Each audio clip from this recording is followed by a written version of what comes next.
پاکستان کې چې کله هم نوی نظام راځي نه هغه مختلف قسمه چیلنجز راوړي.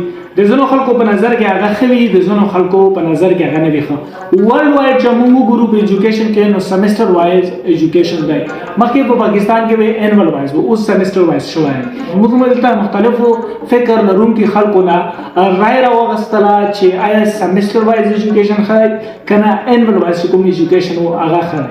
او کالج دپاره چې کوم دی انول ښه دی او د یونیورسټۍ دپاره سیمسټر وایز ښه دی. انول سیستم چې ختمیږي نو هغو دپاره په دې کې دا مطلب یو د تعلیم حاصلېدلو لاره بندېدل دي.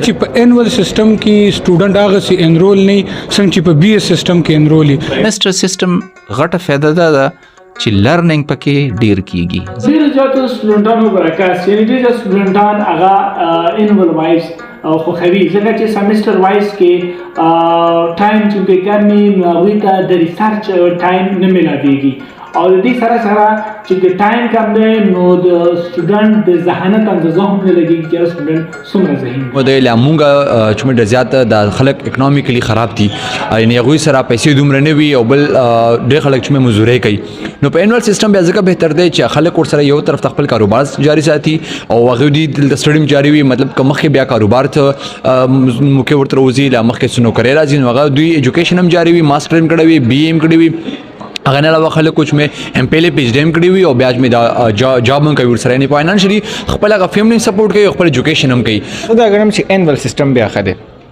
ځکه چې زمونږ په معاشره کې ډېر خلک دي هغه اکنامیکلی ډېر خراب دي، غریب خلک دي. نو انول سیستم کې چونکې پیسه کمه لګي، فیس کم وي، یو کال کې به ته فیس جمع کوي او کم فیس په جمع کوي او په بي اے سیستم کې به ته شپږو میاشتو کې فیس جمع کوي او زیات فیس په جمع کوي.